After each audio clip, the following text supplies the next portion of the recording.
Hello everyone, welcome to our channel. నేను మా చేలోకి ఊడిపోయటానికి వచ్చినప్పుడు నాకు ఈ తీగ కనిపించింది. అందమైన ఎర్రటి పళ్ళతో కూడిన ఈ తీగ చాలా అందంగా ఉంది. చూడటానికి చాలా గట్టిగా ఉంది. ముట్టికాయలాగా ఉంది, గట్టిగా ఉంది. కానీ ఇది పండు చూడటానికి అందంగా ఉన్నాయి. ఈ ఆకులు కూడా చాలా అందంగా ఉన్నాయి. తెలుగులో దీన్ని అడవి ఆరదండ అని పిలుస్తారు.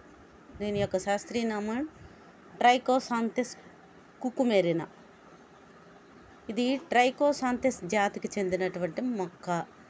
కుకుర్బిడేసి కుటుంబానికి చెందిన తీగ అన్నమాట. ఇది ఇతర మొక్కలపై ఆధారపడి జీవిస్తుంది. ఇతర మొక్కల మీద పాకుతుంది. ఇక్కడ నిమ్మ మొక్కలపై పాకింది.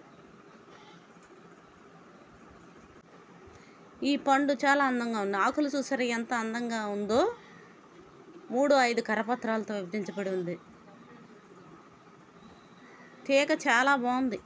ఇది అందం కోసం, అలంకరణ కోసం పెంచుకోవచ్చు. కానీ ఈ పండు తినేయాలనిపిస్తుంది. చాలా అందంగా ఉంది, కానీ తినకూడదు. ఈ పండును ఎట్టి పరిస్థితుల్లోనూ తినకూడదు. ఇది చాలా గట్టిగా ఉంది. రాయి పెట్టి పగలకొట్టి చూసినప్పుడు ఎలా ఉందో చూద్దాం. అందం కోసం, అలంకరణ కోసం తోటల్లో పెంచుకోవచ్చు అన్నమాట. చూడటానికి ఆకట్టుకుంటున్నాయి. పచ్చికాయలు గ్రీన్ కలర్లో ఉన్నాయి. ఇవి పచ్చికాయలు. ఈ తీగ నిమ్మ మొక్క అంతా వ్యాపించి ఉంది. నిమ్మ మొక్కపై ఆధారపడి జీవిస్తుంది అన్నమాట. ఈ కాయలు నిమ్మకాయల్లాగా ఉన్నాయి, గ్రీన్ కలర్లో ఉన్నాయి.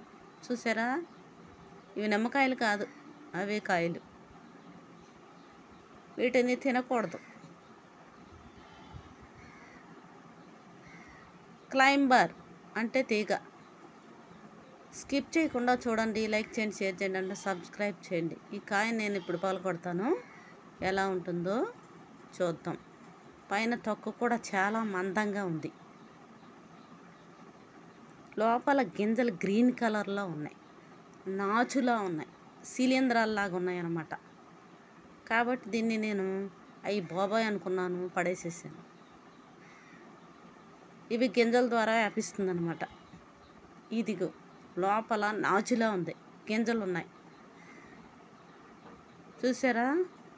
ఈ వీడియో మీకు నచ్చినట్లయితే సబ్స్క్రైబ్ చేయండి. మందంగా ఉంది కాయ, పై తొక్క. పువ్వులు తెల్లగా ఉంటాయి. Bye everyone.